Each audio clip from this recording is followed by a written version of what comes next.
जी Jain Gurukul YouTube channel पर सभी साथियों का स्वागत है। साथियों, कंप्यूटर की आज अपनी ये है चौथी क्लास रहने वाली है। इससे पहले कंप्यूटर की 3 क्लास आ चुकी हैं भाई। आज की क्लास जो रहेगी अपनी वो कंप्यूटर की पीडीआ रहेगी भाई। जनरेशन ऑफ कंप्यूटर रहेगी, यानी कंप्यूटर की पीडीआ रहेंगी भाई। डिस्क्रिप्शन में लिंक दे रखा है, पहले वाली 3 वीडियो देख सकते हैं। साथियों, पीडीएफ के लिए आप टेलीग्राम चैनल ज्वाइन कर सकते हैं। सभी साथियों का धन्यवाद भाई। आइए शुरुआत करते हैं अब क्लास की भाई। आज शुरुआत करते हैं हम जनरेशन ऑफ कंप्यूटर जो है कंप्यूटर की पीढ़ियाँ पढ़ने वाले हैं। तो साथियों, कंप्यूटर की कुल 5 पीढ़ियाँ हुई हैं भाई। कंप्यूटर में कितनी पीढ़ियाँ हैं? तो कंप्यूटर में कुल पीढ़ी जो है वो कितनी पीढ़ी हैं? कंप्यूटर में 5 पीढ़ी हैं भाई। कंप्यूटर में पीढ़ी 5 हैं। और साथियों, हम लिख सकते हैं वर्तमान में 5वीं पीढ़ी चल रही है। तो अगर बात करें भाई वर्तमान के अंदर, तो बात करें वर्तमान में, तो वर्तमान में अगर आपसे पूछे भाई कौन सी पीढ़ी चल रही है, तो 5वीं पीढ़ी वर्तमान में चल रही है भाई। कौन सी पीढ़ी चल रही है? वर्तमान में 5वीं पीढ़ी चल रही है। वर्तमान में 5वीं पीढ़ी चल रही है भाई। ठीक है, तो हम बात करते हैं अब कंप्यूटर में इसके परिभाषा जो लिखा ना, यहाँ हम परिभाषा नहीं पढ़ेंगे, यहाँ हम पढ़ेंगे भाई इसका कार्यकाल पढ़ेंगे भाई। क्या पढ़ेंगे? कार्यकाल पढ़ेंगे, टेन्योर पढ़ेंगे। कार्यकाल यानी टाइम पढ़ लेंगे, या कार्यकाल पढ़ लेंगे, टाइम पढ़ लेंगे भाई। इनका टाइम पढ़ने वाले हैं भाई। तो हम पढ़ने वाले हैं साथियों प्रथम पीढ़ी जो है, प्रथम पीढ़ी, इसका प्रथम पीढ़ी। तो साथियों, प्रथम पीढ़ी कंप्यूटर की जो थी, इसका टाइम जो था 1942 से लेकर और 1956 तक। साथियों, कहीं कहीं ये 1954 भी मिल जाता है, तो पजल ना हो 1954 या 56 ऑप्शन में आपको एक ही मिलेगा भाई। अब बात करते हैं हम साथियों दूसरी पीढ़ी की। कौन सी पीढ़ी की? दूसरी पीढ़ी की बात करते हैं साथियों। दूसरी पीढ़ी जो है, इसका अगर समय पूछा जाए, आपसे टाइम पूछा जाए, तो 1955 से लेकर 1964 तक ये दूसरी पीढ़ी चली थी भाई। हमारी सेकंड जनरेशन जो थी वो थी भाई। अब बात करता हूँ साथियों मैं तीसरी पीढ़ी की। तो तीसरी पीढ़ी जो है साथियों, इस तीसरी पीढ़ी का जो समय था, जो टाइम था इसका, वो टाइम रहा था 1964 से लेकर और 1975 तक जो है इसका समय था, इसका टाइम था जो है, कार्यकाल था भाई थर्ड जनरेशन का। अगर बात करूँ भाई मैं चौथी जनरेशन की, तो साथियों चौथी पीढ़ी जो है, चौथी पीढ़ी, इस चौथी पीढ़ी का जो समय रहा है, इसका टाइम रहा है 1975 से लेकर और 1989 तक जो है, ये इसका समय रहा है भाई। यहाँ तक पीढ़ी जो थी वो चौथी पीढ़ी थी। अब बात करते हैं हम 5वीं पीढ़ी का, जो वर्तमान की पीढ़ी है। 5वीं पीढ़ी, वर्तमान की पीढ़ी जो अभी चल रही हुई है साथियों, इसका टाइम जो है ना, तो 1989 से 1989 से, वो तो हम कह देंगे आज की तारीख तक, टिल डेट बोल देंगे भाई। कौन सी? आज की तारीख तक यानी टिल डेट तक जो पीढ़ी चल रही हो, कौन सी पीढ़ी है वो? 5th पीढ़ी है भाई, जो 5वीं जनरेशन है। आइए अब शुरुआत करते हैं भाई, हम बात करते हैं भाई डिवाइस की। तो साथियों, जो डिवाइस है जिसको हम उपकरण बोलते हैं, तो जो डिवाइस है, उपकरण है, तो कौन सी पीढ़ी में कौन सी टेक्नोलॉजी आई थी, कौन सी पीढ़ी में कौन सी तकनीक आई थी? तो हम बात करने वाले हैं किसके ऊपर भाई? टेक्नोलॉजी के ऊपर बात करने वाले हैं भाई। टेक्नोलॉजी, तो मोटा मोटा एक बार जानते हैं भाई, टेक्नोलॉजी जो थी जिसको हम तकनीक बोलते हैं, तो कौन सी पीढ़ी के अंदर कौन सी तकनीक आई थी उसके ऊपर बात करते हैं साथियों। जो फर्स्ट पीढ़ी थी, फर्स्ट पीढ़ी, फर्स्ट पीढ़ी अब इस प्रकार से लिख देते हैं, फर्स्ट जनरेशन जो थी, या फर्स्ट जिसको हम पीढ़ी बोलते हैं, तो साथियों फर्स्ट पीढ़ी जो थी ना, फर्स्ट पीढ़ी, इस फर्स्ट पीढ़ी के अंदर जो तकनीक आई थी, जो टेक्नोलॉजी आई थी, वो वैक्यूम ट्यूब आई थी भाई। कौन सी आई थी? वैक्यूम ट्यूब आई थी भाई। कौन सी आई थी? Vacuum tube. तो इसमें जो फर्स्ट जनरेशन के अंदर टेक्नोलॉजी आई थी वो वैक्यूम ट्यूब आई थी भाई। हिंदी में भी इसको चाहे लिखना चाहें तो इसको भी वैक्यूम ट्यूब के नाम से लिख देंगे भाई। इसको किस नाम से लिख देंगे? वैक्यूम ट्यूब के नाम से लिख देंगे। साथियों, जो ये आपको दिखाई दे रही है नली सी, ये वैक्यूम ट्यूब ही है। कौन सी है? वैक्यूम ट्यूब है भाई। कौन सी है? वैक्यूम ट्यूब है। तो ये साथियों फर्स्ट पीढ़ी के अंदर आप अगर आपसे पूछे कौन सी टेक्नोलॉजी का प्रयोग हुआ था, तो उसमें वैक्यूम ट्यूब का प्रयोग हुआ था। कौन सा? वैक्यूम ट्यूब का। अब बात करते हैं हम दूसरी पीढ़ी जो है, सेकंड जनरेशन जो है। तो साथियों सेकंड जनरेशन जो है, इसको शॉर्टकट में लिख दे जनरेशन, या भाई इस जनरेशन को हम हिंदी के अंदर लिखें तो पीढ़ी हो जाएगा भाई। सेकंड पीढ़ी जो थी, इस सेकंड पीढ़ी के अंदर ट्रांजिस्टर का प्रयोग हुआ था भाई। किसका प्रयोग हुआ था? ट्रांजिस्टर का प्रयोग हुआ था भाई। ट्रांजिस्टर, हिंदी में लिखना चाहें तो इसको हिंदी में लिख सकते हैं। ट्रांजिस्टर जो है, ट्रांजिस्टर का प्रयोग हुआ था प्रथम पीढ़ी के अंदर। तो ये आपको दिखाई दे रहा है, ये कौन सा है, ये ट्रांजिस्टर भाई। ये पिन दिखाई दे रही है आपको, कौन सी पिन है, ये ट्रांजिस्टर की पिन है ये भाई, दिखाई देती है। अब बात करते हैं साथियों हम थर्ड पीढ़ी की बात करते हैं। जो साथियों थर्ड पीढ़ी जो है ना, थर्ड जनरेशन जिसको बोलेंगे, तो थर्ड जनरेशन के अंदर यूज़ हुआ है वो आईसी चिप का प्रयोग हुआ था भाई। किसका प्रयोग हुआ था, आईसी चिप जो है, इस आईसी चिप का प्रयोग होना शुरू कर दिया था भाई थर्ड पीढ़ी के अंदर। साथियों आईसी चिप जो है इसकी फुल फॉर्म क्या बनेगी, तो आईसी चिप की फुल फॉर्म बनेगी भाई इंटीग्रेटेड सर्किट बनेगी भाई। Integrated integrated circuit. Integrated circuit जो है वो प्रयोग में आई थी भाई, कौन सी पीढ़ी में, थर्ड जनरेशन में, तीसरी पीढ़ी के अंदर। तो ये जो आपको दिखाई देती है ये आईसी चिप है भाई। कौन सी चिप है, ये आईसी चिप है भाई। आईसी चिप आपको दिखाई दे रही है, थर्ड जनरेशन के अंदर आईसी चिप का प्रयोग हुआ था भाई, आईसी चिप उपयोग में आई थी। अब बात करते हैं साथियों हम फोर्थ पीढ़ी की बात करते हैं भाई। कौन सी पीढ़ी की, फोर्थ जनरेशन की बात करते हैं, फोर्थ पीढ़ी की बात करते हैं साथियों। जो चौथी पीढ़ी आई थी, इस चौथी पीढ़ी के अंदर जो प्रयोग हुआ था टेक्नोलॉजी के रूप में, वो वी एल एस आई का प्रयोग हुआ था भाई। VLIC बोल दे या फिर इसको LSI बोल दे भाई, इसका प्रयोग हुआ था भाई। इसको हम क्या बोलेंगे भाई, इसको बोलेंगे फुल फॉर्म के अंदर क्या बनेगी, large scale, large scale, large large scale integrated, large scale integrated जो है वेरी, ये बन जाएगा भाई इसका लार्ज स्केल इंटीग्रेटेड। VL से बन जाएगा वेरी लार्ज बन जाएगा। ये भी ध्यान रखना भाई, इसमें ये लिख लेना, यहाँ मैं नीचे लिख रहा हूँ, आप इसको शुरुआत में लिख सकते हैं वेरी लार्ज। वेरी लार्ज जो है, वेरी लार्ज स्केल, एस भी तो रह गया था, वेरी लार्ज स्केल, और लास्ट में कर देना भाई आईसी यानी इंटीग्रेटेड सर्किट जो है, इंटीग्रेटेड सर्किट जो है। तो LSI की फुल फॉर्म मैंने यहाँ लिख दी है, और VLSI में आप लिखेंगे V stand for very, L stand for large, और S स्टैंड फॉर स्केल, और IC जो है ना वो यहाँ से उठा लेंगे आप, इंटीग्रेटेड सर्किट ये वाला लिख लेंगे, यहाँ से उठा के लिख लेंगे। अब बात करते हैं साथियों हम फिफ्थ पीढ़ी की बात करते हैं भाई। कौन सी पीढ़ी की बात करते हैं हम, इसमें चौथी पीढ़ी की बात करते हैं भाई, फिफ्थ पीढ़ी की बात करते हैं, चौथी जनरेशन की बात करते हैं भाई, चौथी पीढ़ी की बात करते हैं। तो साथियों चौथी पीढ़ी जो इस चौथी पीढ़ी में प्रयोग हुआ था वो अल्ट्रा लार्ज का प्रयोग हुआ था भाई। इसका प्रयोग हुआ था अल्ट्रा लार्ज, तो इसको हम लिख सकते हैं ULSIC भाई, ठीक है ना। तो इसमें क्या लिख देंगे हम, U स्टैंड फॉर अल्ट्रा, क्या हो जाएगा भाई, अल्ट्रा, और L हो जाएगा लार्ज, लार्ज, और S से हो जाएगा भाई स्केल, स्केल, और IC वहीं हो जाएगी वही इंटीग्रेटेड सर्किट, ये आप लिख लेना इंटीग्रेटेड सर्किट। तो ये आपको दिखाई देती है ये भाई VLSI है भाई। कौन सी है, VLSIC है भाई, वेरी लार्ज स्केल इंटीग्रेटेड।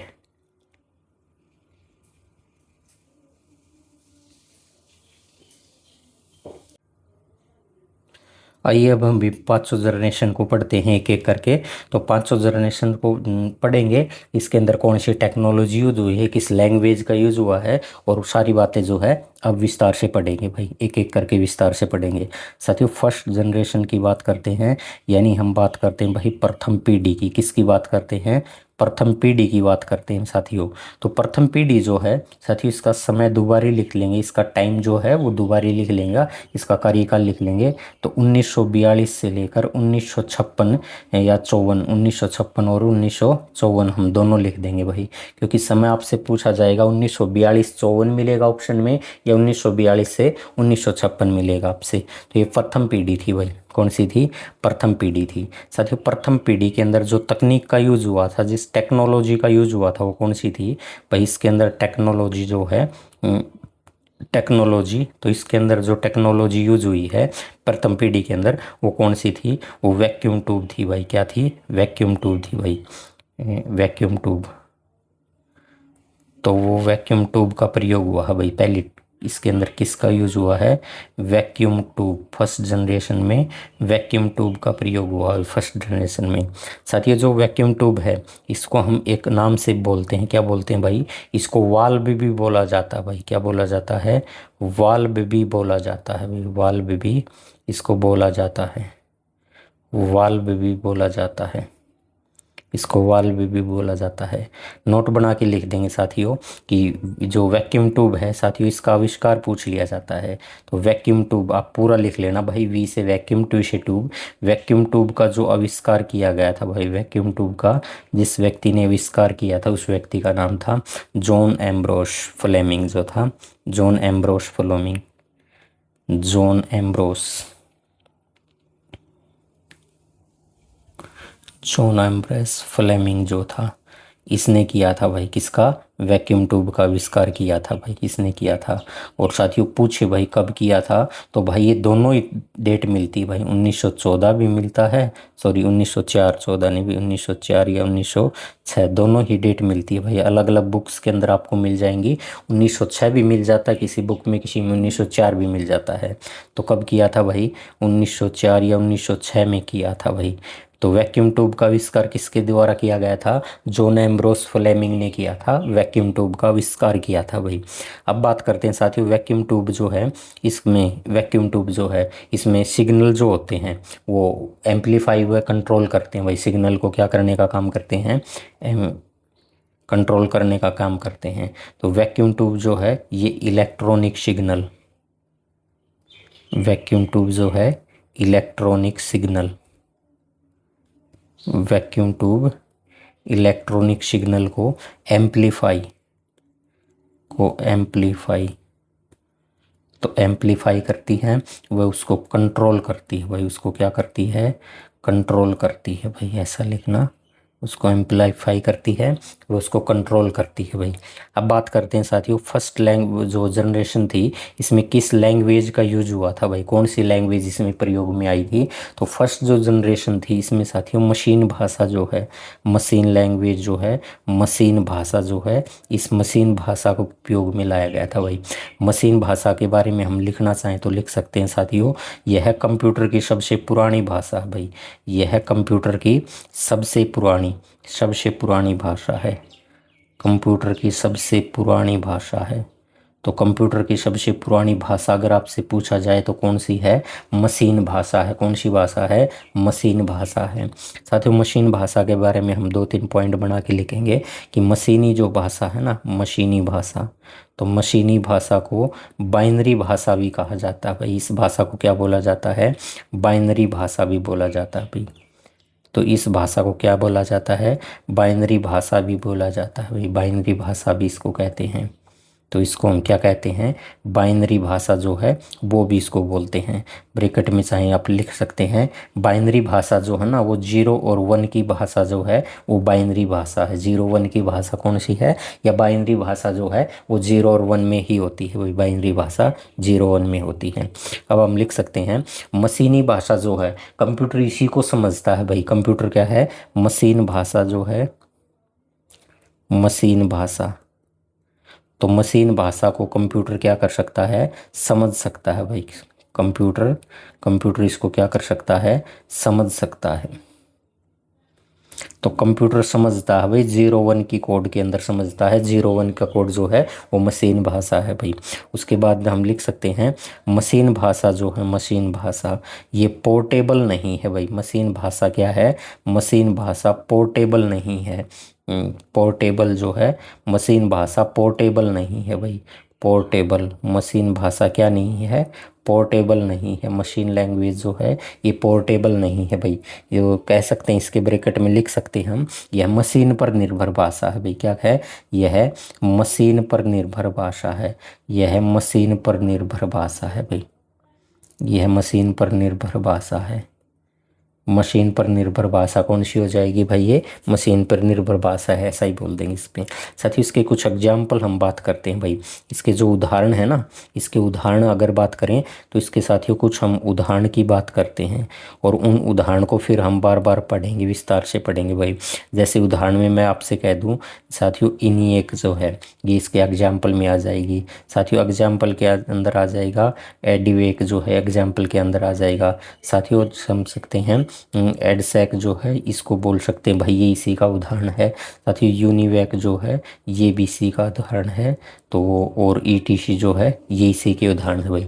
अब इनमें से हम एक एक को पढ़ लेते हैं साथियों, इनकी फुल फॉर्म पढ़ लेते हैं और इनके बारे में और जानकारी लेते हैं भाई। सबसे पहले है यूनिएक जो है, तो इसके बारे में पढ़ेंगे भाई। तो इसकी फुल फॉर्म साथियों पेपर में हो सकता था आ भी जाए भाई, दोबारा पूछ ली जाए, पहले तो पूछी जा चुकी है ना भाई। ई स्टैंड्स फॉर जो हो जाएगा इलेक्ट्रॉनिक हो जाएगा भाई, क्या हो जाएगा, इलेक्ट्रॉनिक हो जाएगा। और एन स्टैंड्स फॉर जो है ये न्यूमेरिक हो जाएगा भाई, न्यूमेरिक हो जाएगा। और आई स्टैंड फॉर हो जाएगा भाई इंटीग्रेटर हो जाएगा। और ए स्टैंड फॉर हो जाएगा साथियों एंड, क्या हो जाएगा, एंड। और साथियों सी जो है, इस सी को साथियों दो जगह यूज किया जाता है साथियों, एक तो कैलकुलेटर बोला जाता है भाई,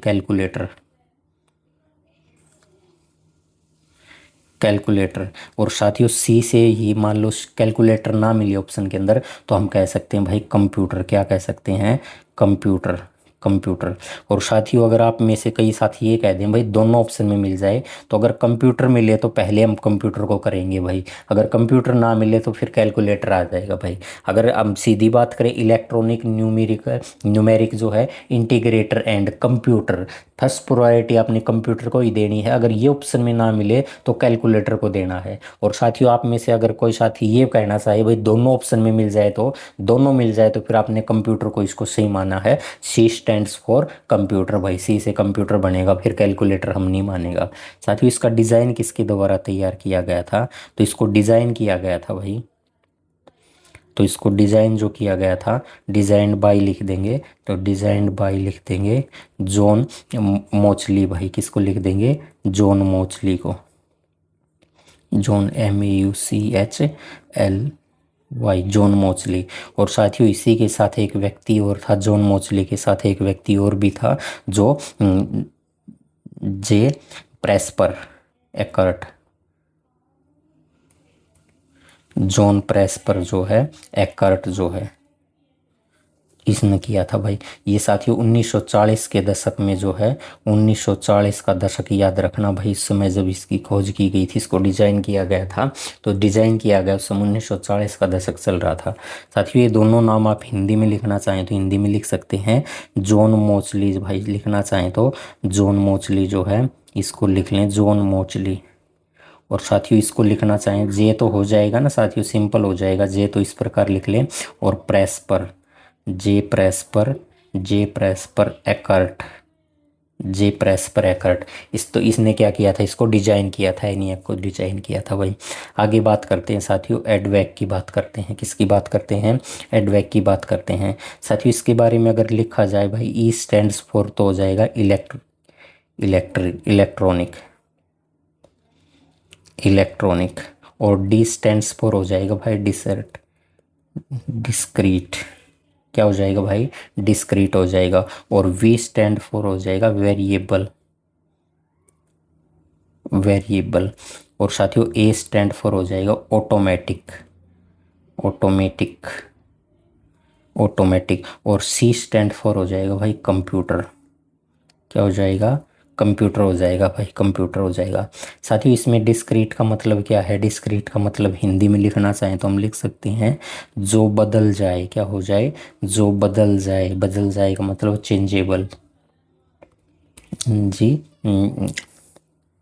चेंजेबल, ठीक है ना। तो इसके अंदर क्या होगा साथियों, जो बदल जाए का मतलब क्या है, बदल जाएगा इसका मतलब है वो बाइनरी है, 0 1 के फॉर्मेट में है। तो इसके बारे में लिख सकते हैं भाई, ये 0 1 जो है इस 0 1 के फॉर्मेट में ही होगी भाई ये, ठीक है ना। तो बदलने का मतलब क्या है, ये बाइनरी है भाई, क्या है, बाइनरी, BIONARY, बाइनरी जो है ये बाइनरी है। बदलने का मतलब 0 1 का फॉर्मेट है, और ये 0 1 का कोड जो है बाइनरी कोड कहलाता है। अब बात करते हैं साथियों इसके बारे में। कंप्यूटर का जो बेसिक आर्किटेक्चर जो कहा जाता है ना साथियों, कंप्यूटर का बेसिक आर्किटेक्चर, कंप्यूटर का बेसिक आर्किटेक्चर जिस व्यक्ति को कहा जाता है, बेसिक आर्किटेक्चर किस व्यक्ति को कहा जाता साथियों, वो डॉक्टर जॉन वॉन न्यूमैन है भाई। कौन है, डॉक्टर जॉन वॉन न्यूमैन। तो डॉक्टर जॉन वॉन है, न्यूमन है भाई, कौन है, डॉक्टर जॉन वॉन न्यूमन। तो हिंदी में लिखना चाहें तो मैं अगली लाइन में आपसे लिखवा ही देता हूँ ये नाम हिंदी के अंदर। डॉक्टर जॉन वॉन जो है, doctor John von, doctor John von Neumann. छठे डॉक्टर जॉन वॉन न्यूमन जो है ना, इसका जो है कंप्यूटर का विकास में सर्वाधिक योगदान है भाई। इसका कंप्यूटर के विकास में क्या है, कंप्यूटर के विकास में, इसका कंप्यूटर के विकास में क्या योगदान है भाई, सबसे ज़्यादा यानी सर्वाधिक योगदान है भाई इसका, सबसे ज़्यादा यानी सर्वाधिक योगदान है भाई। तो कंप्यूटर के विकास में सर्वाधिक योगदान किस व्यक्ति का है, तो वो है डॉक्टर जॉन वॉन न्यूमन का है भाई, ठीक है ना। और जॉन वॉन न्यूमैन है, इसी को कंप्यूटर का हम बेसिक आर्किटेक्चर बोलते हैं भाई, ठीक है ना। तो कंप्यूटर का बेसिक आर्किटेक्चर कौन है, डॉक्टर जॉन वॉन न्यूमैन है भाई। कंप्यूटर के जॉन वॉन न्यूमैन, सर्वाधिक योगदान इसी व्यक्ति का रहा है भाई कंप्यूटर के विकास के अंदर। साथियों आगे बात करें, कंप्यूटर जो है ये कंप्यूटर के मेमोरी में बाइनरी के फॉर्मेट में डाटा सेव होता है, और ये सेव करने का जो श्रेय दिया गया था ना, वो इसी व्यक्ति को दिया गया था, डॉक्टर जॉन वॉन न्यूमैन को जाता है भाई, इसी व्यक्ति को जाता है। तो इस लाइन को हम बना के लिख देंगे कि कंप्यूटर में, कंप्यूटर की जो मेमोरी है, कंप्यूटर की मेमोरी में, कंप्यूटर की मेमोरी में, और कंप्यूटर की मेमोरी के अंदर जो बाइनरी कोड जाता है ना भाई, बाइनरी कोड, बाइनरी जब जब लिखेंगे तो एक बार इसको 0 1 ब्रैकेट में ज़रूर लिखना, हम समझ जाएंगे 0 1 का मतलब ही बाइनरी होता है। तो 0 1 के जो फॉर्मेट होता है, 0 1 का फॉर्मेट जो है, इस फॉर्मेट में डाटा को सेव करने का, डाटा सेव करने का जो श्रेय जाता है, तो डाटा को सेव करने का जो श्रेय जाता है, डाटा को सेव करने का श्रेय भी किस व्यक्ति को जाता है, वो डॉक्टर जॉन वॉन न्यूमैन को जाता है भाई। किसको जाता है, डॉक्टर जॉन वॉन, पहले जॉन लिखेंगे, डॉक्टर जॉन वॉन न्यूमैन को जाता है भाई, डॉक्टर जॉन वॉन न्यूमैन को जाता है, डॉक्टर जॉन वॉन न्यूमैन को जाता है भाई। साथियों आगे लिखेंगे भाई, एडसेक जो है इसके बारे में लिखने वाले हैं हम, एडसेक के बारे में। तो सबसे पहले इसकी फुल फॉर्म लिखेंगे भाई, ई स्टैंड्स फॉर होता है इलेक्ट्रॉनिक भाई, ये तो ध्यान रखना, ई stands for electronic, E stand for electronic. और साथियों डी स्टैंड फॉर होता है डिले, क्या होता है, डिले। और S stand for storage, S stand for storage. और ए स्टैंड फॉर ऑटोमेटिक भाई, ऑटोमेटिक। और साथियों सी स्टैंड फॉर, फिर वही बात आ जाएगी, सी से भाई कंप्यूटर बनेगा, पहले तो क्या बनेगा, कंप्यूटर बनेगा। और साथियों कहने का मतलब है कंप्यूटर ऑप्शन में ना दे तो फिर हम कैलकुलेटर करेंगे भाई, क्या करेंगे, कैलकुलेटर। तो फिर कैलकुलेटर करेंगे भाई। पहली बात, ऑप्शन में अगर कंप्यूटर मिलेगा तो हम कंप्यूटर पे जाएंगे, अगर कंप्यूटर ऑप्शन में ना मिले तो फिर हम कैलकुलेटर को करेंगे भाई, फिर कैलकुलेटर इसकी फुल फॉर्म में आ जाएगी। साथियों जब ये क्वेश्चन पूछा जाता है ना, जब ये क्वेश्चन पूछा जाता है, चाहे वो एसएससी के पेपर में हो, चाहे बैंकिंग के पेपर में पूछे, तो इस सवाल का सही उत्तर माना गया था भाई, ठीक है ना, वो इसी में माना गया। जब भी यहाँ से स्टोरेज की शुरुआत होती है, नोट बना के लिख सकते हैं, नोट बना के लिख सकते हैं भाई, नोट बना के। तो यहाँ से क्या हुआ है भाई, यहाँ से स्टोरेज, यहाँ से स्टोरेज की शुरुआत मानी जाती है भाई, स्टोरेज की शुरुआत मानी, स्टोरेज की शुरुआत मानी जाती है। यहाँ से स्टोरेज की शुरुआत मानी जाती है भाई। ठीक है, उसके बाद साथियों आगे पढ़ने वाले हम यूनिवैक के बारे में पढ़ने वाले हैं। साथियों इसमें यूएनआई जो हो जाएगा ना, इसमें यूएनआई, तो इस यूएनआई से बन जाएगा साथियों यूनिवर्सल। क्या बन जाएगा? यूनिवर्सल।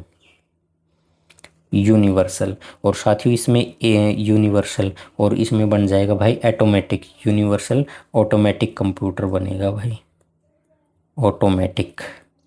और सी से बन जाएगा यूनिवर्सल, में वी भी आ जाएगा यूनिवर्सल में, यूनिवर्सल ऑटोमेटिक और कंप्यूटर। यूनिवर्सल ऑटोमेटिक कंप्यूटर जो साथियों इसकी फुल फॉर्म बन जाएगी। अब मैं बात करूं भाई तैयार किसके द्वारा किया गया था, तो नोट बना के लिख सकते हैं साथियों, या सीधा लिख सकते हैं। यह किसके द्वारा तैयार किया गया था? आईबीएम कंपनी के द्वारा तैयार किया गया था भाई। आईबीएम के द्वारा तैयार किया गया था। आईबीएम के द्वारा तैयार किया गया था। आईबीएम के द्वारा तैयार किया गया था। तो आईबीएम के द्वारा तैयार किया गया था यूनिवैक। किसके द्वारा तैयार किया था? आईबीएम के द्वारा तैयार किया था। साथियों आईबीएम के द्वारा तैयार किया गया, तो इस आईबीएम की फुल फॉर्म क्या हो जाएगी? आईबीएम की फुल फॉर्म हो जाएगी साथियों international business machine. International, international BUS business machine. International business machine जो है, इंटरनेशनल बिजनेस मशीन जो है ये कहा जाता है भाई। इसके ब्रैकेट में लिख सकते हैं साथियों, इसके ब्रैकेट में लिख सकते हैं, इसे जो है बिग ब्लू भी कहा जाता है भाई। इसको क्या कहा जाता है? Big blue. इसको बिग ब्लू भी,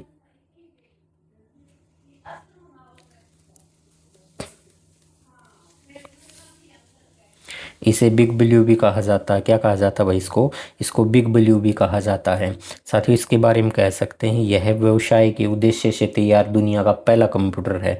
तो लिख सकते हैं यह व्यवसाय, यह व्यवसाय के उद्देश्य से, यह उद्देश्य से तैयार जो है, उद्देश्य से तैयार दुनिया का पहला, दुनिया का पहला कैलकुलेटर है भाई। दुनिया का पहला कंप्यूटर है, कैलकुलेटर नहीं हुए मैं कंप्यूटर है, कंप्यूटर है भाई। ठीक है ना साथियों, इसी के बारे में हम इसके मुख्य बिंदु पढ़ लेते हैं। कुछ इसके क्या पढ़ लेते हैं हम? मुख्य बिंदु के ऊपर चर्चा कर लेते हैं। इसी के हम मुख्य बिंदु पढ़ते हैं साथियों। मुख्य बिंदु पढ़ेंगे तो कंप्यूटर साइज में बहुत बड़ा होता था भाई। इसी के बारे में पढ़ते हैं। कंप्यूटर जो था ये, कंप्यूटर साइज में, साइज में क्या होता था? बहुत बड़ा होता था। कंप्यूटर साइज में क्या होता था? बहुत बड़ा होता था। तो कंप्यूटर साइज में बहुत बड़ा होता है ये लिख दिया ना। ठीक है साथियों, इसमें क्या होता था? पंच कार्ड जो है, पंच कार्ड, पंच कार्ड का प्रयोग था भाई। इसमें किसका प्रयोग हुआ था? पंच कार्ड का जो है इसमें प्रयोग हुआ था। साथियों इसके बारे में और क्या लिख सकते हैं? साथियों जो मैग्नेटिक ड्रम है उसका प्रयोग शुरू हो गया था। और जो मैग्नेटिक ड्रम है इसका प्रयोग हुआ था मेमोरी के लिए प्रयोग होता था। तो इसमें इस बात को लिख लेंगे, magnetic drum, magnetic drum, magnetic drum का प्रयोग जो है वो हुआ था भाई इसके अंदर। और ब्रैकेट में ये बात ज़रूर लिख ले भाई, यह मेमोरी के लिए जो था, यह मेमोरी के लिए, यह मेमोरी के लिए प्रयोग होता था भाई। यह मेमोरी के लिए क्या होता था? प्रयोग होता था। यह मेमोरी के लिए प्रयोग होता है भाई, ऐसा लिख देंगे, यह मेमोरी के लिए प्रयोग होता है भाई। ठीक है, जैसे एक आईबीएम का भी आया था भाई, आईबीएम 701, आईबीएम 701 ऐसा लिख देंगे। IBM 701 जो था इसका भी प्रयोग होता था। अब बात करते हैं हम साथियों सेकंड जनरेशन की, दूसरी पीढ़ी की बात करते हैं। सेकंड जनरेशन की बात करते हैं, दूसरी पीढ़ी की। साथियों दूसरी पीढ़ी जो है इसका टाइम जो है, इसका समय जो है, या इसका कार्यकाल जो है साथियों 1955 से शुरू हुई थी भाई ये पीढ़ी। और इसने काम किया 1964 तक। जो पीढ़ी चली थी कंप्यूटर की वो हमारी सेकेंड जनरेशन थी, दूसरी पीढ़ी थी। इसका समय 1955 से 1964 था भाई। दूसरी पीढ़ी के अंदर जिस टेक्नोलॉजी का यूज हुआ था भाई, जिस तकनीक का यूज हुआ था, टेक्नोलॉजी का मतलब यहाँ तकनीक ही है, हिंदी में तकनीक बोलते हैं। तो ट्रांजिस्टर का प्रयोग हुआ था भाई। किसका प्रयोग हुआ था? ट्रांजिस्टर का प्रयोग हुआ था भाई। किसका प्रयोग हुआ है? ट्रांजिस्टर का प्रयोग हुआ है। SISTO ट्रांजिस्टर का प्रयोग हुआ था भाई।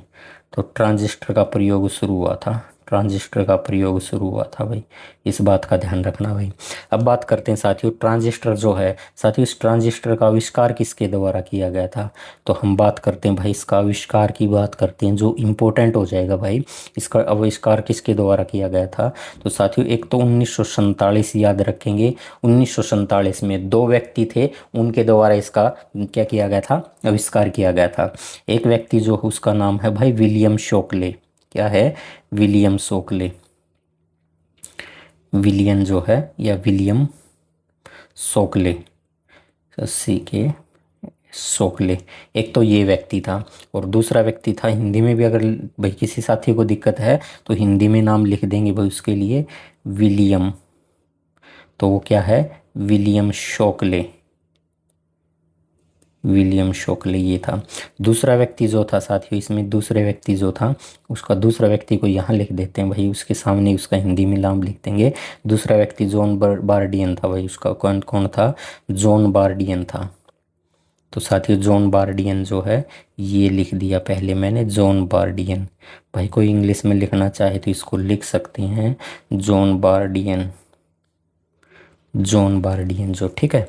इसमें साथियों जिस भाषा का प्रयोग हुआ था, तो साथियों सेकंड जनरेशन जो थी ना, क्योंकि पहली जनरेशन जो थी, फर्स्ट जनरेशन जो थी, उसमें तो मशीन भाषा का प्रयोग हुआ है। और साथियों दूसरी जनरेशन जो है, दूसरी जनरेशन जो है, इस दूसरी जनरेशन के अंदर जो प्रयोग हुआ है वो कौन सी भाषा का प्रयोग हुआ है, असेंबली भाषा का प्रयोग हुआ। कौन सी भाषा है साथियों, असेंबली भाषा है भाई, असेंबली भाषा।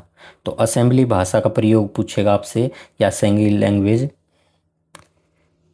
असेंबली लैंग्वेज, या भाई इसको बोल देंगे ये भी मशीनी भाषा थी। किस प्रकार की भाषा थी, मशीनी भाषा थी। असेंबली लैंग्वेज जो है इसका प्रयोग हुआ था भाई, असेंबली लैंग्वेज।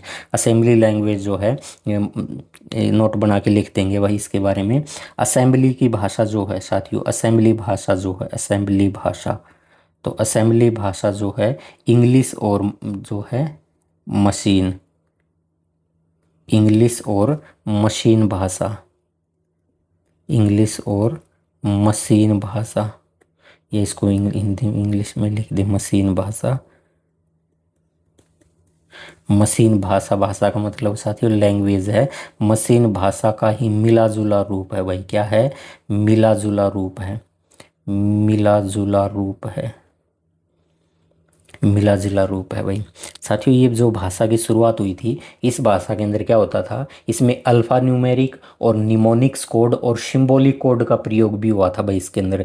जैसे म्यूल्ट है, सम है, इन सब का प्रयोग हुआ था। तो इनको लिखते चलेंगे। इसके अंदर क्या हुआ था भाई, इसमें alpha numeric, NUMERIC, alpha numeric हो जाएगा भाई, निमोनिक्स हो जाएगा, निमोनिक हो जाएगा भाई, ठीक है। क्योंकि इसमें M साइलेंट होगा भाई, कदे कोई सीधा मिनोमिक पड़ जाए, निमोनिक कोड हो जाएगा, या इसको सिंबॉलिक बोल दें,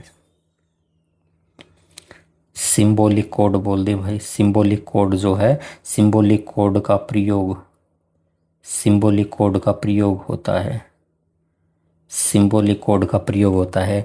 जैसे हम लिख सकते हैं साथियों इसके अंदर, जैसे के अंदर लिख सकते हैं, जैसे म्यूल्ट है भाई, ठीक है, जैसे म्यूल्ट है, जैसे सम है, ETC करके लिख देंगे, समझेंगे इन सारी बातों को आगे।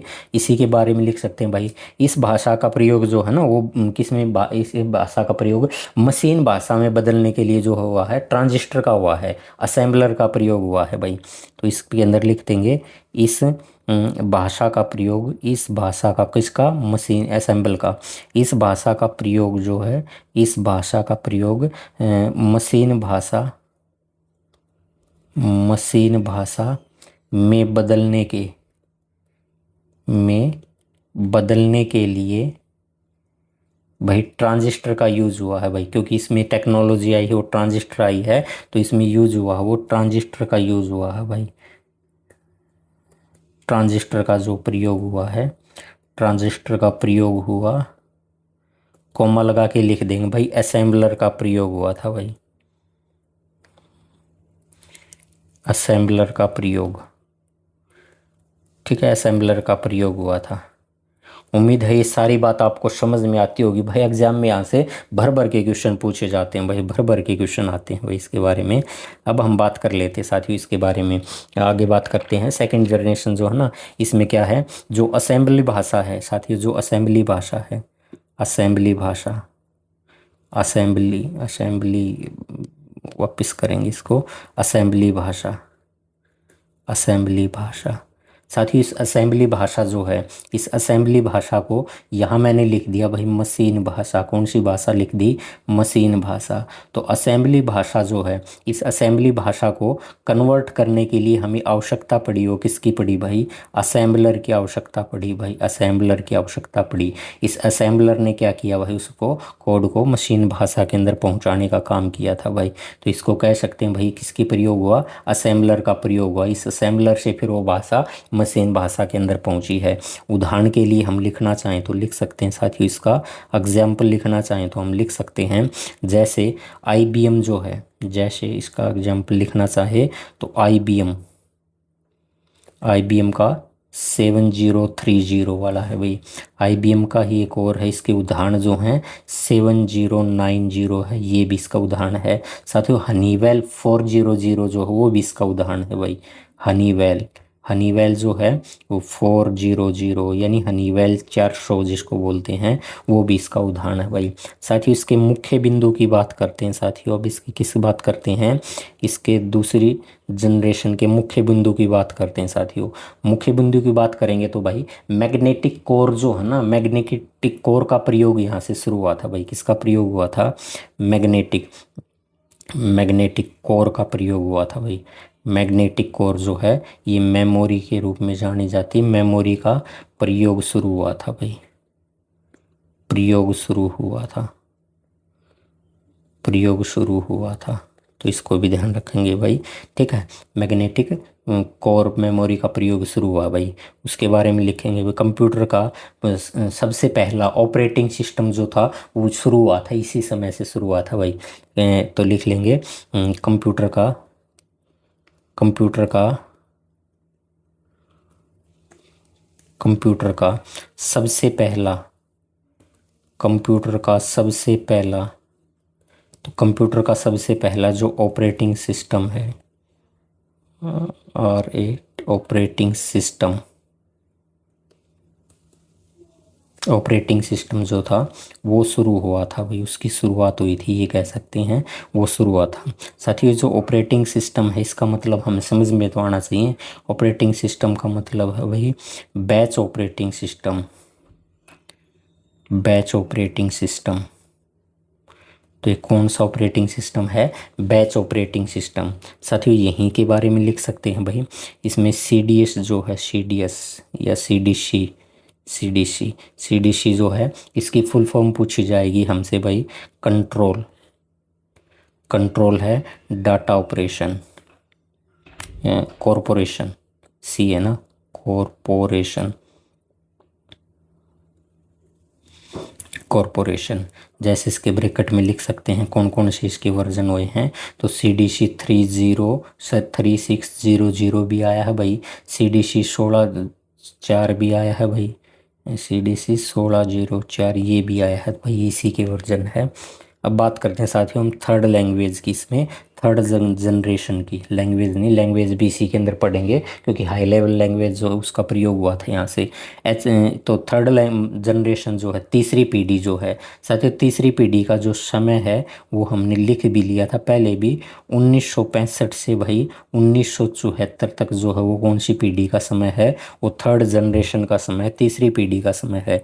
साथियों तीसरी पीढ़ी के अंदर जो टेक्नोलॉजी आई थी, जिस तकनीक का हमने प्रयोग शुरू कर दिया था थर्ड जनरेशन के अंदर, उसको IC चिप बोलते हैं भाई, इंटीग्रेटेड सर्किट बोलते हैं। क्या बोलते हैं, इंटीग्रेटेड, इंटीग्रेटेड, इंटीग्रेटेड सर्किट बोलते हैं भाई, इंटीग्रेटेड सर्किट बोलते हैं, जिसको शॉर्टकट में हम IC चिप बोलते हैं ना, IC बोलते हैं, IC चिप भाई। साथियों इसका बता सकते हैं 1959 में, 1959 के अंदर ये IC चिप जो है ये आएगी थी। साथियों ये IC चिप जो है, इस IC चिप को डिज़ाइन किसके द्वारा किया गया था, तो IC चिप जो है ये डिज़ाइन बाय हम लिख सकते हैं, तो ये भाई किसके द्वारा डिज़ाइन की गई थी, तो हम लिख सकते हैं भाई इसको डिज़ाइन किया था वो भी दो व्यक्तियों के द्वारा किया गया था। एक जॉन किल्बी था, एक रॉबर्ट जो है नायक था भाई। एक व्यक्ति का नाम था जैक किल्बी,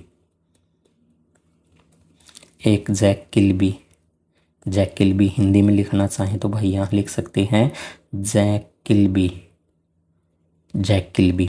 और साथियों दूसरा व्यक्ति जो था जिसने आईसी सर्किट जो है, इंटीग्रेटेड सर्किट जो है इसको डिज़ाइन किया था, रॉबर्ट नायक था भाई। कौन था? रॉबर्ट जो है नायक।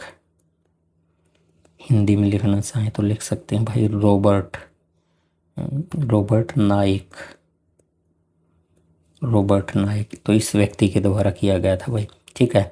उसके बाद साथियों अगर मैं आपसे बताना चाहूँ तो साथियों ये दो वर्जन के अंदर मिलता है आपको। एक तो मिलता है छोटे में स्मॉल वर्जन मिलता है और एक मीडियम वर्जन मिलता है भाई इसका। ठीक है। तो इनकी फुल फॉर्म पढ़ेंगे तो वो फुल फॉर्म भी ध्यान रखना भाई। एक तो होता है भाई small scale, small scale integration, small scale integration. और MSI से हो जाएगा भाई M stand for medium, M stand for medium scale integration, integration. ठीक है। तो इंटीग्रेशन हो जाएगा। साथियों इसके अंदर जो भाषा का प्रयोग हुआ था भाई, कौन सी भाषा का, तो थर्ड जनरेशन के अंदर भाषा जो आई थी ना वो हाई लेवल लैंग्वेज आई थी भाई। कौन सी आई थी? HLL बोलते हैं जिसको, हाई लेवल लैंग्वेज बोलते हैं भाई। High level, high level language,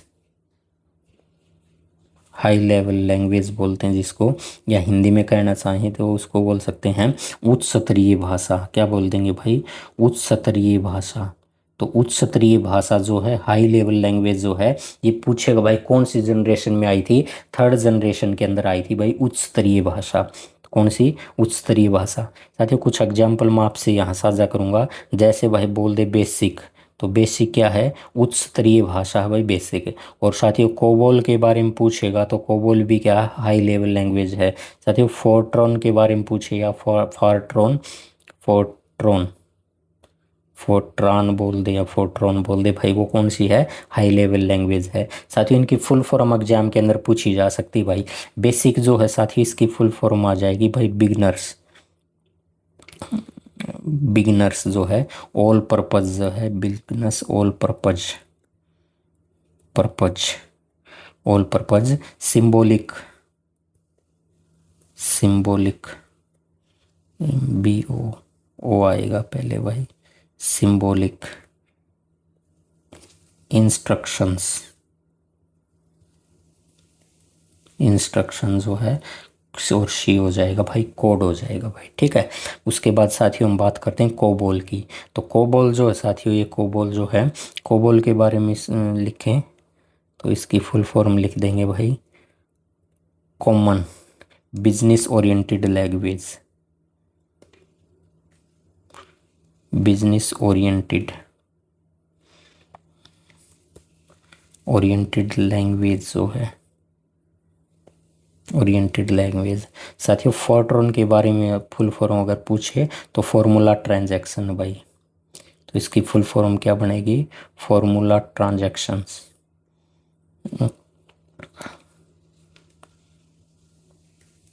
formula translation है भाई ये। ठीक है। Formula translation, formula translation. साथियों अगर इनके बारे में करूं भाई, ये तीनों की तीनों जो लैंग्वेज है, तो तीनों की तीनों जो लैंग्वेज है इसके बारे में पूछेगा तो भाई हम कह देंगे। वैसे तो ये साथियों सेकंड जनरेशन जो है ना, इस सेकंड जनरेशन में आ गई थी, लेकिन भाई हमसे एग्जाम वाला पूछेगा उस समय हम कह देंगे भाई ये थर्ड जनरेशन जो है, तीसरी पीढ़ी की भाषाएं हैं भाई, तीसरी पीढ़ी में आएगी। अगर आपको पूछे भाई दोनों ही ऑप्शन में मिल जाए तो दूसरी में आई थी कि तीसरी में, तो साथियों तीसरी हमने उत्तर बता देना। ठीक है। अगर तीसरा बाई चांस ऑप्शन में ना दे तो शुरुआत तो इनकी कब होगी थी? सेकंड जनरेशन में होगी थी, लेकिन एग्जाम वाला जो हमसे पूछेगा तो वो थर्ड जनरेशन इसका आंसर मानेगा और हम इसको थर्ड जनरेशन ही पढ़ रहे हैं। किसमें? थर्ड जनरेशन में आई थी। वैसे तो सेकंड जनरेशन में इसकी शुरुआत होगी थी, लेकिन साथियों शुरुआत को नहीं पूछा जाएगा, हमसे पूछा जाएगा भाई थर्ड जनरेशन के बारे में कि इसमें कौन कौन सी भाषाएँ आई थी। तो हम इनका बात कर देंगे भाई ये भाषाएँ आई थी। साथियों इन्हीं के बारे में थोड़ा सा नोट बना के लिख देंगे। तो मशीन भाषा जो है ना, मशीन भाषा, ये असेंबली भाषा है भाई, यानी निम्न स्तरीय भाषा है, निम्न लो लेवल लैंग्वेज है भाई। एक तो लिख देंगे मशीन भाषा जो है, मशीन भाषा, और असेंबली भाषा, असेंबली भाषा। तो ये पूछेगा भाई किस प्रकार की भाषा है, तो हम कह देंगे भाई निम्न स्तरीय भाषा है। किस प्रकार की भाषा है? निम्न स्तरीय भाषा। और निम्न स्तरीय भाषा का मतलब हम लिखना चाहें तो इसको क्या लिखेंगे? लो लेवल लैंग्वेज लिखेंगे भाई, low level, low level language. Low level language जो है इसका प्रयोग किया जाएगा भाई, लो लेवल लैंग्वेज बोला जाएगा। अब मैं समझने के लिए आपसे साथियों कुछ साझा करता हूँ आपके सामने। जैसे आपसे ये पूछ ले भाई, जो HLL की भाषा जो है, HLL भाषा जो है, आगे PD कौन सी आ जाएगी? नहीं, ठीक है। इसमें लिखते हैं भाई, जैसे हाई लेवल लैंग्वेज जो है साथियों, ये मशीन भाषा पर निर्भर नहीं है भाई। मशीन भाषा या HLL भाषा जो है, इसमें दोबारा लिखें, HL जो है ये भाषा मशीन पर निर्भर नहीं है भाई। इसी में लिख देंगे ये भाषा मशीन पर, मशीन पर निर्भर नहीं है, मशीन पर निर्भर नहीं है, मशीन पर निर्भर नहीं है। साथियों इसी के बारे में लिख लेंगे, जो HLL भाषा है, HL भाषा साथियों ये पोर्टेबल भाषा भी नहीं है, पोर्टेबल भाषा भी नहीं है, पोर्टेबल भाषा भी साथियों है, पोर्टेबल भाषा है। हमने पढ़ा था मशीन भाषा ये पोर्टेबल भाषा नहीं है, लेकिन HLL भाषा जो हाई लेवल लैंग्वेज भाषा जो है, ये भाषा पोर्टेबल भाषा भी है। पोर्टेबल भाषा का मतलब साथियों आपसे आसानी से समझाना चाहूँ तो मैं कह सकता हूँ भाई, ये एक कंप्यूटर है भाई साथियों, क्या है ये कंप्यूटर, और ये इस तरफ दूसरा कंप्यूटर है। पोर्टेबल का मतलब क्या होगा? पोर्टेबल का मतलब होगा इस कंप्यूटर से इसमें डाली जा सकती है, इस कंप्यूटर से इसमें आई जा सकती है, तो ये साथियों लाई जा सकती है, पॉसिबल है। पोर्टेबल का तो मतलब यही होता है, उसको पोर्ट करके दूसरे कंप्यूटर के अंदर भी डाल सकते हैं। लेकिन जो हमारी पहले भाषा थी मशीन भाषा, तो उस भाषा को क्या किया जा सकता था? वो पोर्टेबल भाषा नहीं थी, ये पोर्टेबल भाषा है। कंप्यूटर A कंप्यूटर है, B कंप्यूटर है, तो A से B में आ सकती है, B से A में भी लाई जा सकती है, ठीक है ना। तो ये ध्यान रखना भाई। साथ ही इसी के बारे में लिख लेंगे भाई, इसके लिए जो है, इसके लिए, इसके लिए ट्रांसलेटर की आवश्यकता पड़ती है भाई, ट्रांसलेटर, ट्रांसलेटर की क्या पड़ती है? ज़रूरत पड़ती है, आवश्यकता होती है, ज़रूरत पड़ती है भाई, ज़रूरत पड़ेगी हमें, तो इसको ट्रांसलेटर की ज़रूरत पड़ेगी। और साथियों यहाँ ट्रांसलेटर के रूप में हमारे सामने क्या निकल के आया? ट्रांसलेटर में एक तो हमारे सामने निकल के आया कंपाइलर, क्या निकल के आया? कंपाइलर हमारे सामने निकल के आया। और साथियों दूसरा जो निकल के आया वो कौन निकल के आया था? इंटरप्रेटर निकल के आया था भाई, इंटरप्रेटर, ये निकल के आए थे भाई। इन दोनों का काम क्या है साथियों? एक तो काम करता है लाइन टू लाइन कन्वर्ट करता है, और एक करता है पूरे पेज को एक ही बार में कन्वर्ट कर जाता है भाई। क्या करता है? पूरे पेज को एक ही बार में कन्वर्ट कर पाता है। तो हम इसके बारे में साथियों थोड़ा सा जानेंगे ये क्या है। तो इसमें एक देखो भाई, मैंने यहाँ पर बना दिया आपके सामने एक कंप्यूटर बना दिया भाई। क्या बना दिया? एक कंप्यूटर आपके सामने बना दिया भाई। कंप्यूटर आपके सामने बन के आ गया है साथियों। एक कंप्यूटर मैंने यहाँ बना दिया आपके सामने, मान लो एक कंप्यूटर इधर है, और साथियों ये जो कंप्यूटर है, ये दो कंप्यूटर बना दी हमने, ठीक है। इन कंप्यूटर के अंदर साथियों मैंने कहा भाई यहाँ तो कौन सी भाषा है? हाई लेवल लैंग्वेज है भाई। यहाँ कौन सी लैंग्वेज है? हाई लेवल लैंग्वेज है। और इसके अंदर कौन सी लैंग्वेज है भाई? ये मशीन लैंग्वेज है भाई। यहाँ कौन सी लैंग्वेज बता दिया मैंने कि इसमें मशीन भाषा है, मशीन लैंग्वेज जो है वो मशीन लैंग्वेज है साथियों। मशीन लैंग्वेज के अंदर हम कह सकते हैं भाई इसमें बाइनरी लैंग्वेज है भाई। कौन सी लैंग्वेज है? यह बाइनरी भाषा इसके अंदर है साथियों। बाइनरी भाषा बोल सकते हैं, मैं इसको बाइनरी भाषा को साथियों न्यूमेरिक भाषा भी तो बोल सकता हूँ। न्यूमेरिक भाषा है, कौन सी भाषा है? न्यूमेरिक भाषा है। और साथियों इसको हम बोल सकते हैं ना ऑब्जेक्ट कोड बोल सकते हैं भाई, ऑब्जेक्ट कोड, ऑब्जेक्ट कोड, ठीक है। और इसके अंदर बात कर लेंगे अब। तो साथियों ये जो है यहाँ पर एक तो मैंने आपसे के सामने दर्शा दिया भाई, यहाँ क्या है? कंपाइलर है। कौन है? कंपाइलर है। और यहाँ अगर कंपाइलर है, यहाँ कंपाइलर है, और यहाँ मैंने दर्शा दिया भाई आपके सामने, यहाँ इंटरप्रेटर है। कौन है? इंटरप्रेटर है भाई, इंटरप्रेटर, यहाँ इंटरप्रेटर है। अब हाई लेवल लैंग्वेज जो है, हाई लेवल लैंग्वेज साथ ही इसको मशीन भाषा के अंदर कन्वर्ट करके लेके आ रहे हैं। तो यहाँ से कन्वर्ट करके लेके आएंगे ना, तो यहाँ की हाई लेवल लैंग्वेज जाएगी और उसको कंपाइलर कंपाइल करेगा भाई। कंपाइलर क्या करेगा, कंपाइल करेगा, और वो कंपाइल होगी किस में बदल जाएगी, वो मशीन भाषा में बदल जाएगी, बाइनरी भाषा में बदल जाए, न्यूमेरिक भाषा में बदल जाए। तो अब बात करते हैं भाई कंपाइलर। साथियों ये कंपाइलर क्या काम करेगा, कंपाइलर काम करेगा भाई पूरे के पूरे प्रोग्राम को, किसको, पूरे प्रोग्राम को, पूरे प्रोग्राम को क्या कर देगा, एक ही बार में कन्वर्ट कर देगा। क्या कर देगा, एक बार में कन्वर्ट कर देगा, एक बार में ही कन्वर्ट कर देगा भाई। क्या कर देगा, एक ही बार में कन्वर्ट कर देगा। यानी अगर कोई पेज लिखा हुआ है, उस पेज को एक ही बार में कन्वर्ट करके दे देगा भाई। तो इसको हम लिख सकते हैं साथियों, यहाँ पर लिख सकते हैं एज ए होल लिख सकते हैं भाई। एज ए होल का मतलब क्या हो जाएगा कि पूरे के पूरे प्रोग्राम को एक ही बार में, एक झटके में क्या कर देगा, वो कन्वर्ट करके दे देगा भाई। और दूसरा है इंटरप्रेटर। इंटरप्रेटर क्या करेगा, हाई लेवल लैंग्वेज को कन्वर्ट तो करेगा, और कन्वर्ट करके उसको मशीन के अंदर तोड़ देगा। और जब मशीन में तोड़ेगा तो वो क्या काम करेगा, ये करेगा भाई लाइन बाय लाइन कन्वर्ट करेगा भाई। किसको कन्वर्ट करेगा, लाइन बाय लाइन कन्वर्ट करेगा भाई। लाइन बाय लाइन कन्वर्ट करेगा, लाइन बाय लाइन कन्वर्ट करेगा। तो ये ध्यान रखना भाई, ये किस में कन्वर्ट करता है, लाइन बाय लाइन कन्वर्ट करता है। तो इंटरप्रेटर करता है लाइन बाय लाइन कन्वर्ट, और कंपाइलर करता है whose a whole, sorry as a whole convert करता है। यानी पूरे के पूरे प्रोग्राम को एक ही बार में कन्वर्ट करके दे देगा। और इंटरप्रेटर क्या होगा, लाइन बाय लाइन कन्वर्ट करेगा भाई। पहले एक लाइन को कन्वर्ट करेगा, फिर दूसरी लाइन को कन्वर्ट करेगा। साथ ही इसका मैं आपको एग्जाम्पल देता हूँ भाई, इसका आपके सामने एक उदाहरण देता हूँ। साथियों उदाहरण क्या है, जब हम देखते हैं भाई देश का, हमारे देश का कोई भी नेता है, वो दूसरे देश में जाता है, तो अपने साथ एक ऐसे व्यक्ति को लेके जाता है जिसको हमारी लैंग्वेज भी आती हो, और जिस देश में जाते हैं उस देश की लैंग्वेज भी उसको अच्छे से आती हो। तो जब हमारे देश का प्रधानमंत्री जाता है, विदेश मंत्री जाता है, रक्षा मंत्री जाता है, कोई भी व्यक्ति जाता है इस प्रकार से, तो अपने साथ डेलीगेशन के अंदर उन व्यक्तियों को ज़रूर लेके जाता है भाई। लेके जाता कि नहीं लेके जाता। जब हम देखते हैं देश का प्राइम मिनिस्टर है और वो दूसरे देश के प्राइम मिनिस्टर से बात करता है, तो वो बात करता है, ऐसा होता है क्या कभी कि हमारे देश के प्राइम मिनिस्टर ने 30 मिनट की कोई बात की, और उसके बाद 30 मिनट का ही उसने क्या कर दिया, एक अपना रिकॉर्ड किया भाई लेक्चर, कोई भी 30 मिनट का था, और उस रिकॉर्ड लेक्चर को 30 मिनट का ही उसको 30 मिनट का एक साथ उसको सुना दिया। कभी ऐसा होता है, नहीं होता।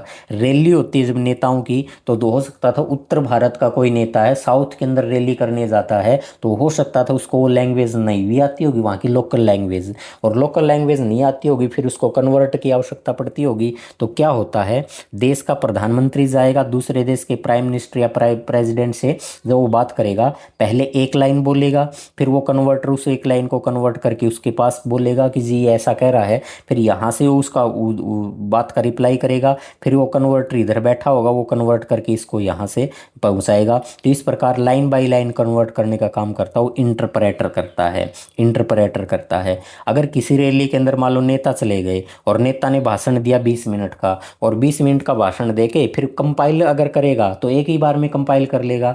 अगर कंपाइल एक ही बार में करेगा तो 20 मिनट के भाषण को सुनेगा कौन फिर, क्योंकि नेता तो 20 मिनट अपना भाषण दे के चला जाएगा, फिर वो कंपाइल जो करता रहेगा वो बोलता रहेगा भाई। इसका मतलब है कि भाई लाइन बाय लाइन करेगा तो सही रहेगा भाई उसके लिए।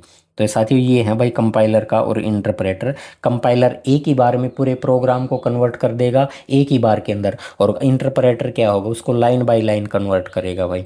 आगे बात करते हैं साथियों, कुछ नोट बना के मैं आपसे बात करता हूँ। यहाँ लिख देंगे कंपाइलर और जो इंटरप्रेटर हैं, कंपाइलर और इंटरप्रेटर,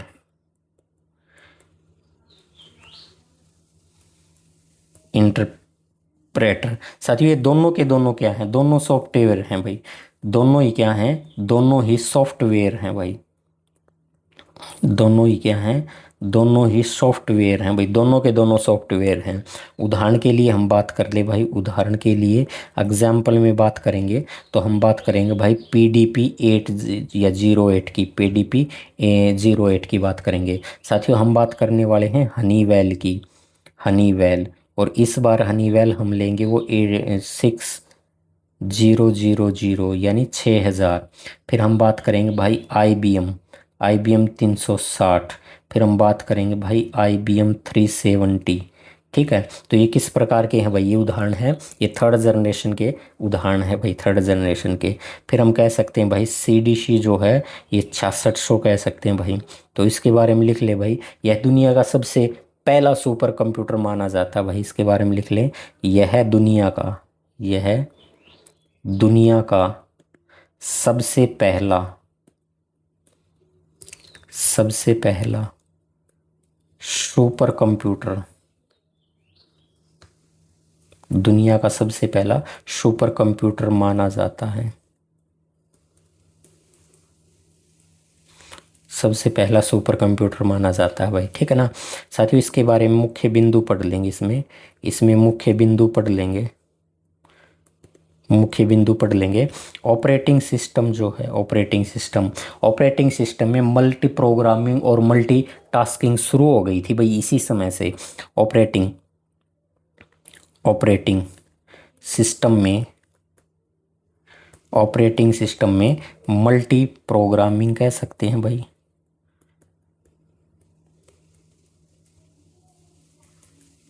मल्टी प्रोग्रामिंग व क्या कह सकते हैं,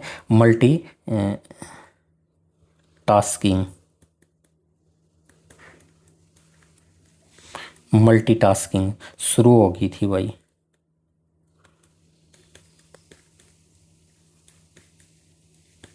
मल्टीटास्किंग जो है ये शुरू हो गई थी भाई। ठीक है, उसके बाद बात करते हैं साथियों फोर्थ जनरेशन की, चौथी पीढ़ी की बात करते हैं, फोर्थ जनरेशन की बात करते हैं। तो साथियों फोर्थ जनरेशन जो चौथी पीढ़ी का जो समय था 1975 से चौथी पीढ़ी शुरुआत हुई थी और 1989 तक चली थी भाई, क्योंकि 1989 से टिल डेट तक जो है फिफ्थ जनरेशन चल रही है भाई। अब बात करते हैं भाई साथियों इसमें तकनीक जो है, टेक्नोलॉजी जो है कौन सी यूज़ हुई थी। तो साथियों इसमें LSI का यूज़ हुआ था और इसमें VLSI का यूज़ हुआ था भाई, VLSI का भी यूज़ हुआ है भाई। LSI का मतलब क्या हो जाएगा भाई, large scale integrator, large scale integration.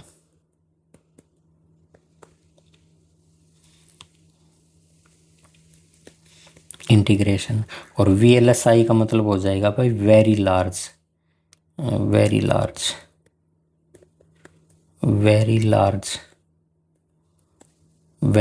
Scale integration. तो इनकी फुल फॉर्म हो जाएगी भी LSI और VLSI दोनों का तकनीक का प्रयोग हुआ था भाई। साथियों इसके अंदर जो भाषा हुई थी उस भाषा का प्रयोग हुआ था, कौन सी भाषा का प्रयोग हुआ था। तो साथियों इसमें क्यूरे बेस्ड लैंग्वेज आ गई थी भाई, क्यूरे बेस्ड भाषा जो है इसका प्रयोग हो गया था भाई यहाँ से शुरू। क्यूरे बेस्ड मतलब क्वेश्चन, जैसे कि SQL पढ़ सकते हैं हम, किस में क्या पढ़ सकते हैं, जैसे SQL की फुल फॉर्म लिखना चाहें तो लिख सकते हैं structured Curie language, Curie language. ठीक है, ये इसका क्या है फुल फॉर्म, अभी SQL की फुल फॉर्म हो जाएगी स्ट्रक्चर्ड क्यूरी लैंग्वेज हो जाएगी भाई। अब बात करते हैं साथियों इसके उदाहरण की बात करते हैं भाई, किसकी बात करते हैं, इसके उदाहरण की बात करते हैं साथियों। इसके उदाहरण में आपको मिलेगा भाई करे 1 मिल जाएगा भाई, उदाहरण में क्या मिलेगा, करे 1। तो कौन सा हो जाएगा, करे 1 जो है इसका एग्जाम्पल में आ जाएगा, करे 1 आ जाएगा साथियों। करे 1 जो है इसको हम कह सकते हैं पहला सफल सुपर कंप्यूटर भाई, पहला सफल सुपर कंप्यूटर हो जाएगा भाई। ठीक है ना, उसके बाद हम साथियों बात करते हैं इसके मुख्य बिंदु की बात करते हैं भाई, किसकी बात करते हैं, मुख्य बिंदु की बात करते हैं साथियों। इसमें मुख्य बिंदु की बात करते हैं तो मुख्य बिंदु के अंदर यहाँ आ जाएगा भाई लैन का प्रयोग हुआ है भाई, लैन का, मैन का और वैन का, ठीक है। वैन का जो है विकास हो गया था भाई, इनका क्या हो गया था, विकास हुआ था, इनका विकास हो गया था भाई। नेटवर्किंग का भी विकास हो गया था, नेटवर्किंग का भी विकास यहाँ से शुरू हो गया था भाई, नेटवर्किंग का विकास हो गया था यहाँ से, नेटवर्किंग का भी विकास शुरू हो गया था। साथियों फिर हम पढ़ते हैं माइक्रो प्रोसेसर का भी यहाँ पर विकास हो गया था। साथियों यहाँ पर माइक्रो प्रोसेसर मैं अगले पेज पे लिख देता हूँ भाई, यहाँ यहाँ जो है माइक्रो प्रोसेसर, यहाँ माइक्रो प्रोसेसर जो है, माइक्रो प्रोसेसर का भी विकास हुआ था भाई, विकास हुआ था। माइक्रो प्रोसेसर का भी क्या हुआ था, विकास हुआ था भाई। साथियों जो माइक्रो प्रोसेसर है, माइक्रो प्रोसेसर, इस माइक्रो प्रोसेसर का डिज़ाइन तैयार किया गया था भाई। माइक्रो प्रोसेसर का डिज़ाइन जो है ये बताओ भाई किसके द्वारा तैयार किया गया था। तो साथियों टेड होफ के द्वारा तैयार किया गया था भाई, किसके द्वारा, टेड होफ के द्वारा तैयार किया गया था भाई। ओ है टेड होफ के द्वारा तैयार किया गया था। और कब तैयार किया गया था, इन 1971 में तैयार किया गया था भाई। ठीक है, तो इसमें प्रयोग हुआ था वो ट्रांसलेटर का प्रयोग हुआ था। और साथियों ट्रांजेक्शन जो है, ट्रांजेक्शन यूज हुए हैं इसमें, तो लिख सकते हैं इसमें ट्रांजेक्शन यूज हुए हैं भाई। क्या यूज हुए हैं, ट्रांजेक्शन, ट्रांजिस्टर जो हैं यूज्ड हुए हैं भाई इसमें। और यूज्ड हुए हैं उसमें एक तो आता है भाई 2300, ये ट्रांजिस्टर यूज हुआ है भाई। एक हुआ है भाई इंटेल, इंटेल 4004 जो है। साथियों ये चर्चा में आने लग गए थे भाई, 4004 जो है ये चर्चा में आ गए थे। साथियों पीडीपी जो है, पीडीपी, पीडीपी 11 या सेकंड बोल इसको, ये शुरू हुआ था। इसकी फुल फॉर्म बन जाएगी भाई पर्सनल, पर्सनल जो है। डी से दो नाम बनेंगे भाई, एक तो डिजिटल बनेगा भाई, क्या बनेगा, डिजिटल, या फिर इससे डाटा बनेगा भाई, क्या बनेगा, डाटा। और प्रोसेसर, प्रोसेसर जो है ये बनेगा। तो इससे डी से क्या बनेगा भाई, डी से भाई डिजिटल भी बनता है, डी से डाटा भी बनता है, दोनों का दोनों याद रखना भाई इसके बारे में। उसके बाद बात करते हैं साथियों आईबीएम जो है, आईबीएम ये 4381 जो है इसकी भी शुरुआत हो गई थी। साथियों आईबीएम जो है, आईबीएम 9463 ये भी समा आ गया था। और साथियों डीईसी है, डीईसी, डीईसी 10 इसकी भी शुरुआत हो गई थी। इसकी फुल फॉर्म लिख लेते हैं भाई, इसकी फुल फॉर्म हो जाएगी डिजिटल जो है, डी स्टैंड फॉर डिजिटल, और ई स्टैंड फॉर हो जाएगा इक्विपमेंट, ई क्या हो, UIPMENT इक्विपमेंट। और सी वाई हो जाएगा कॉरपोरेशन, कॉरपोरेशन। ठीक है ना, तो ये हो जाएगा भाई, इनकी शुरुआत हो गई थी, इनका विकास हो गया था इसके समय में। अब बात करते हैं साथियों हम लास्ट जनरेशन की बात करते हैं, जो कि पाँचवीं पीढ़ी है हमारी, पाँचवीं पीढ़ी है, फिफ्थ जनरेशन है। तो इसका समय जो है साथियों, इसका समय जो है वो 1989 से 1989 टू टिल डेट कर देते हैं, से क्या है, टिल डेट, यानी वर्तमान तक जो है ये हमारी पीढ़ी चल रही है। कौन सी, फिफ्थ पीढ़ी चल रही है। साथियों फिफ्थ पीढ़ी के अंदर बात करें, टेक्नोलॉजी तकनीक की बात करें, तो इसमें कौन सी तकनीक का प्रयोग किया गया था, तो इसमें प्रयोग किया गया था भाई ULSI, ULSIC का प्रयोग हुआ था। साथियों इसकी फुल फॉर्म क्या बनेगी, इसकी फुल फॉर्म बनेगी भाई ultra large, ultra large scale, scale. और इंटीग्रेटेड सर्किट, हम बार बार इसको पढ़ के आए हैं, आप लिख लेना, इंटीग्रेटेड सर्किट हो जाएगा। साथियों इसमें जो भाषा का प्रयोग हुआ है, तो किस भाषा का प्रयोग हुआ है, तो इसमें प्रयोग हुआ है भाई ओप्स भाषा 5 के अंदर आ गई है, मरकरी का प्रयोग हुआ था भाई। तो ये इसमें लैंग्वेज का प्रयोग हो गया भाई। इसके एग्जाम्पल देख लेते हैं साथियों, हम कुछ इसके उदाहरण पढ़ लेते हैं। तो इसके कुछ एग्जाम्पल है, उदाहरण है, वो देख लेते हैं। जैसे परम, एक परम कंप्यूटर आया था भाई। ये परम क्या था भाई, सुपर कंप्यूटर था। परम क्या था, सुपर कंप्यूटर। तो परम किस प्रकार का कंप्यूटर हो गया, सुपर कंप्यूटर हो गया। साथियों IBM वाटसन, जिसका विकास यहीं से हुआ है। साथियों हम कह सकते हैं भाई, उसके बाद ये एग्जाम्पल यहाँ लिख दिए, गूगल डीप माइंड चर्चा में चला था भाई, गूगल डीप माइंड। है ना, पिछले साल से चर्चा में आपको ज़रूर देखा होगा। एक होता है भाई deep learning system, deep learning system, तो इसकी शुरुआत भी यहीं से है। साथियों इंटेल के बारे में पढ़ें, या इसको बोल सकते हैं भाई साइरिक्स, हिंदी में लिख लेंगे इसको साइरिक्स। क्या लिख लेंगे? साइरिक्स, साइरिक्स बोल देंगे इसको। साथियों AMD जो है, AMD इसका भी प्रयोग यहीं से शुरू हुआ था, जिसमें हम कह सकते हैं ना एडवांस्ड माइक्रो डिवाइस, डी से बन जाएगा डिवाइस, डिवाइस बन जाएगा भाई। लेटेस्ट वाले जो है ना साथियों, इसके बारे में लिखना चाहें तो हम कह सकते हैं लेटेस्ट वाले लैपटॉप, लेटेस्ट वाले लैपटॉप जो है टैबलेट, डेस्कटॉप, पाम टॉप जो है साथियों, ये की शुरुआत होगी थी भाई। लेटेस्ट वाले जो है ना, लेटेस्ट वाले जिसका हम बोलते हैं ना भाई, आई कौन सा बोलते हैं? i3, i5, i7, i9, तो ये वर्जन आपने देखे होंगे ना, ये वर्जन जो आगे हैं, तो ये कौन से लेटेस्ट वर्जन ही भाई, कौन से वर्जन है ये लेटेस्ट वर्जन ही है। साथियों इसके मुख्य बिंदु की अगर चर्चा करें, इसके हम मुख्य बिंदु की चर्चा करें, मेन पॉइंट की चर्चा करें, मुख्य बिंदु की चर्चा करें, तो साथियों इंटरनेट का विकास हुआ था भाई इस पीढ़ी के अंदर, इंटरनेट का विकास। तो इंटरनेट का विकास पूछेगा भाई कौन सी पीढ़ी से माना गया? 5th पीढ़ी से। साथियों हम जिसका आजकल यूज़ करते हैं, आपने इस वीडियो में थंबनेल भी देखा होगा, वो थंबनेल भी AI जनरेटेड थंबनेल है भाई, AI ने बनाया, वो AI ने ही थंबनेल बनाया है भाई, वो AI ने थंबनेल बनाया। तो AI का विकास भी यहाँ हो गया था भाई। साथियों AI की फुल फॉर्म अगर आपसे पूछ ले भाई AI की फुल फॉर्म क्या है, तो आर्टिफिशियल इंटेलिजेंस है भाई, आर्टिफिशियल इंटेलिजेंस, आर्टिफिशियल इंटेलिजेंस जो है ये है भाई AI की फुल फॉर्म है। साथियों AI का जनक माना जाता है भाई, किसको माना जाता है AI का जनक? AI के पिता कौन है? तो AI का जो पिता है, AI के जनक जो है साथियों वो कौन है? तो वो जॉन मैकार्थी को माना जाता है भाई। किसको माना जाता है? जॉन मैकार्थी को माना जाता है भाई। जॉन मैकार्थी जो हैं इनको क्या माना जाता है?